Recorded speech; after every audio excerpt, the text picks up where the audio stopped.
Raw solar irradiance is highly volatile. Capturing the photonic energy striking a solar array is only the beginning of a complex thermodynamic equation. The engineering challenge is forcing this fluctuating input into a stable, reliable 120-volt alternating current output. You cannot pipe raw solar power directly into your wall outlets. It requires an intermediate stabilization phase, chemical storage, governed by a tightly constrained low-voltage direct current architecture. A mathematical miscalculation at any single node in this conversion chain, from array topology to wire resistance, creates a cascading loss of system efficiency. When components are pushed past their mathematical limits, efficiency loss becomes physical damage. A high wattage demand pulling through an undersized DC circuit results in immediate thermal overload at the inverter input. To prevent this, we have to clear the board and look at the underlying architectural grid.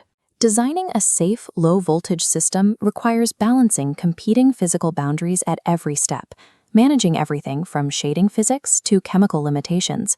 Preventing catastrophic failure means modeling the entire DC to AC energy chain mathematically, starting from first principles. Raw solar irradiance is highly volatile. Capturing the photonic energy striking a solar array is only the beginning of a complex thermodynamic equation.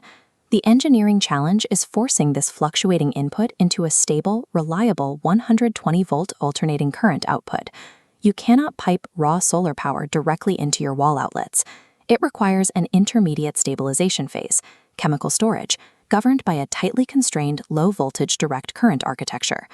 A mathematical miscalculation at any single node in this conversion chain, from array topology to wire resistance, creates a cascading loss of system efficiency.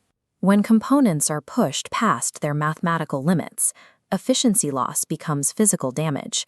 A high wattage demand pulling through an undersized DC circuit results in immediate thermal overload at the inverter input.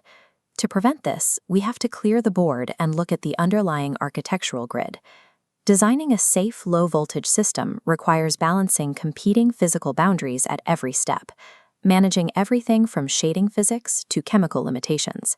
Preventing catastrophic failure means modeling the entire DC to AC energy chain mathematically, starting from first principles. The system begins at node 1. The baseline inputs are fixed, the raw wattage of solar irradiance intersected by the optimal tilt of the panels. This diagram shows the two primary methods of array topology, series and parallel. In a series configuration, positive terminals connect to negative terminals. You can see the math overlaying the series array. The voltage of each panel adds together, stacking higher. This high-voltage, low-current output is highly efficient. By keeping the total current low, we minimize resistance, allowing the use of thinner wire for the long run down to the charge controller. But the series circuit is exposed to a specific environmental disruption, partial shading. Because current must flow sequentially through every panel, shading a single cell creates a bottleneck. The total amperage of the entire string drops to match the output of the shaded panel. Now look at the parallel array. Here, positives wire to positives and negatives to negatives. The voltage stays identical to a single panel, but the current adds together. When that identical shadow strikes the parallel array, the disruption is quarantined. The unshaded panels continue delivering their current uninterrupted. This setup dictates a trade-off. Parallel wiring preserves wattage in the shade, but it multiplies the total amperage flowing through your main cables. High amperage generates friction. To safely manage this thermal load without melting the insulation, you must use thicker AWG wire and heavy-duty MC4 branch connectors. Array topology is a calculated engineering compromise between mitigating voltage bottlenecks and managing thermal loads. That power now hits node 2, the charge controller. This device acts as the system's primary logic gate, standing between the raw solar voltage and the chemistry of the battery. Older pulse width modulation, or PWM, controllers operate on a basic limitation. They cannot convert voltage. This chart displays a solar current voltage curve. The horizontal line represents a PWM controller. Because it must force the solar array's voltage to match the battery voltage, the wattage above that line is discarded. Maximum Power Point Tracking, or MPPT, replaces this restriction with an active search algorithm. The controller actively sweeps the curve, calculating power equals current times voltage.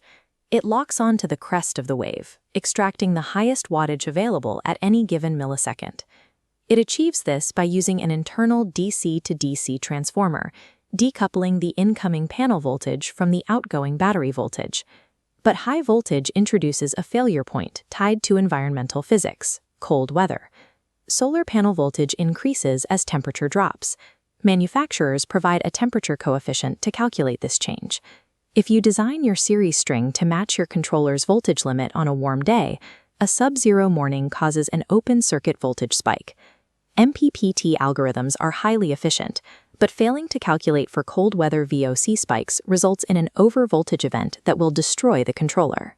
Moving to node 3, the regulated power is injected into the battery bank, transforming yielded watts into stored chemical capacity, measured in watt-hours and amp-hours. Modern lithium architectures rely on a battery management system. The BMS is an active internal governor that polices incoming and outgoing current to prevent degradation. This graph illustrates the structural difference between storage types. The left curve shows a traditional lead-acid or AGM battery.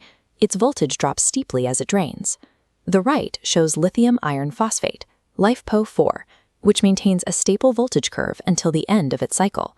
This affects your depth of discharge, the percentage of the battery you can safely empty before causing damage.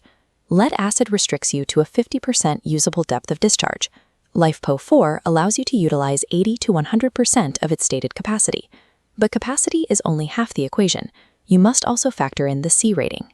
The C rating is the mathematical limit on how fast you are allowed to extract power from that specific bank. Exceeding a battery's C rating with a massive electrical demand causes internal resistance. The cells heat up, and the output suffers voltage sag. Chemical storage is a constrained ecosystem. It dictates how much continuous power your final components are allowed to draw. That brings us to the final system node, the inverter, where we step 12, 24, or 48-volt DC power up to 120-volt AC power. Inversion mechanics require precision.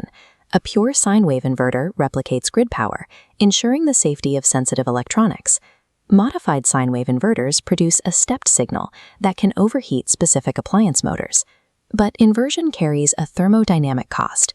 Turning the inverter on initiates an aisle draw, constantly pulling a baseline amperage from the battery to keep the transformers active. When sizing this node, there is a clear separation between continuous AC draw and temporary surge ratings. A well pump motor requires a massive inrush current to start spinning. This schematic visualizes the math of that surge hitting a low-voltage DC bank. To produce a 2,000-watt startup surge from a 12-volt battery, the inverter demands an immediate draw of 166 amps. If that 166 amp surge forces its way through undersized copper wiring, we trigger joule heating. The current squared times the resistance generates thermal expansion inside the wire, causing a voltage drop at the inverter terminals.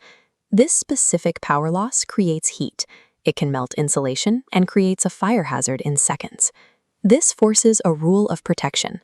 American wire gauge sizing must be calculated against the maximum potential continuous amperage and the physical distance of the wire run. The final failsafe is non-negotiable. High amperage Class T fuses or DC breakers must be installed immediately adjacent to the positive battery terminal. If a short occurs, the circuit must break before the heat travels. The phrase low voltage gives a false sense of security. Because low voltage requires extreme current to do work, meticulous wire sizing and fusing is the only active defense against thermal catastrophe. This diagram represents a complete, mathematically balanced architecture. Every formula, from array-Vogt limits to Ohm's law over the inverter cables, operates in equilibrium. The core reality of off-grid engineering is that efficiency is lost at every conversion step. You must calculate these compounding losses up front to determine your real-world runtime capacity. Safely manipulating high-amperage direct current requires precision. Real-world deployment leaves no room for error in your wire gauge, your fuse placement, or your mathematical architecture. Electrical work carries severe physical risks. Build safely, test meticulously, and respect the math.